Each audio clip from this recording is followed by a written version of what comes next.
In late June, Hong Kong's Financial Secretary Paul Chan-mo-po gave an interview to the Hong Kong Economic Times, admitting that the city's food and beverage and retail industries are under pressure. He encouraged the sectors to seek innovation rather than competing on price. Among his remarks, Chan used the example of orange juice mixed with coffee, which became the headline of the report and attracted the most public attention. This channel avoids politics, but taking advantage of the public discussion, I will talk about innovation. Paul Chan called on the food and retail industries to innovate. He gave the example of seeing a colleague buying coffee mixed with orange juice, showing that consumers want different experiences and that without trying, success is impossible.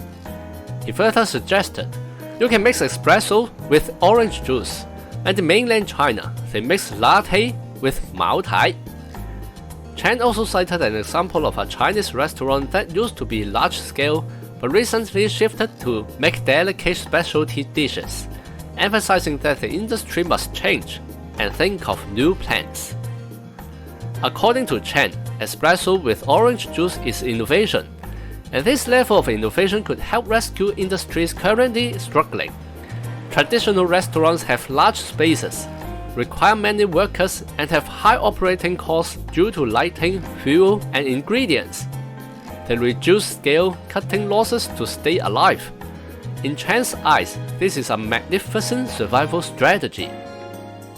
Netizens have two main opinions about orange juice espresso. First, that the drink doesn't taste good. Second, that it is not new.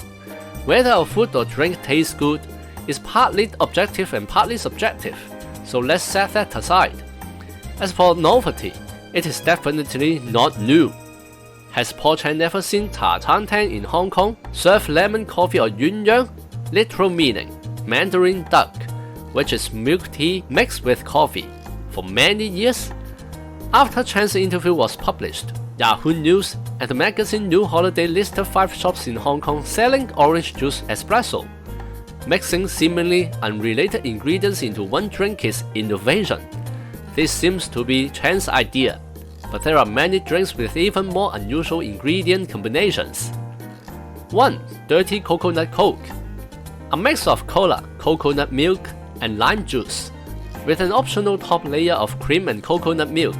The drink features a mix of sour and sweet flavors, smoothness, and fizzy bubbles all at once. 2. Sangre Sabia, a variation of Bloody Maria. It includes juice from 1 lime and 2 slices of cucumber, mixed with tequila, gochujang, Korean chili paste, and agave syrup, shaken well and garnished with mint, cucumber, and chili. It combines freshness and spiciness, highlighting Latin and Korean flavors, creating an exotic style.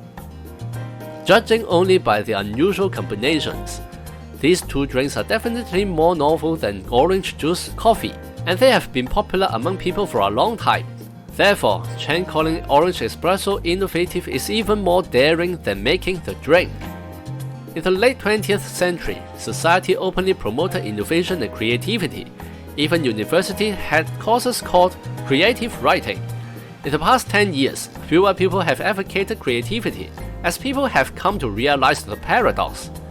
When creativity is overused, it often means a lack of real creativity. What is creativity? The person who invented rocket was certainly creative, but he could not just imagine how something flies and randomly put things together, blindly believing everything would work out. He had to understand physics, carefully select materials and fuel, repeatedly study how rocket parts fit and work inside, and only then could a rocket that overcomes gravity be built. People who boldly propose flying machines but achieve nothing are not called creative. The title of innovation belongs only to those who invent real rockets. This means that innovation must include execution. Mere wild ideas are not innovation. Creating new drinks still requires understanding the characteristics of ingredients, considering how to match flavors, aromas, textures, and colors, and ultimately realizing the idea. Today's society tends to talk about intelligence, meaning the ability to solve problems, rather than just saying creative or novel here and there. this is a return to the right track. Paul Chan's view that orange juice coffee is innovation is already a joke. His claim that innovation can help the struggling food and retail industries out of trouble is a misjudgment. You may count Hong Kong's economic policies for innovation or realized ideas. Those interested can search around, but the most memorable remark is from Chief Executive John Lee, who said shops close 10 but open 16. On June the 26th, Lee said that as long as the food industry creates and transforms, business can still be good, citing examples such as restaurants turning into teppanyaki and bakeries switching to plant-based oils. The Chief Executive and Financial Secretary have put forward twin awkward innovation theories. If they truly believe that so-called innovative transformation can turn losses into profits, one might doubt their intelligence. If they do not believe it, then their honesty is doubtful. As Russian writer Alexander Solzhenitsyn said, "We know that they are lying. They know that they are lying. They even know that we know they are lying. We also know that they know we know they are lying too. They of course know that we certainly know they know we know they are lying too as well. But they are still lying." In our country, the lie has become not just moral category, but the pillar industry of this country.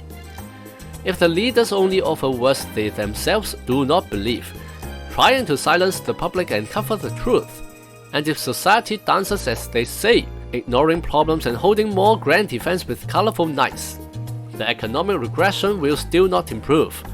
If this situation continues without addressing the root causes, society will remain in a state of ongoing decline, repeating ineffective old tunes.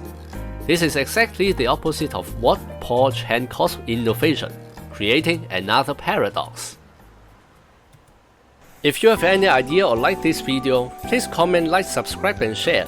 I'll be grateful if you support me on Buy Me a Coffee or Patreon, making us go even further. See you on the next video.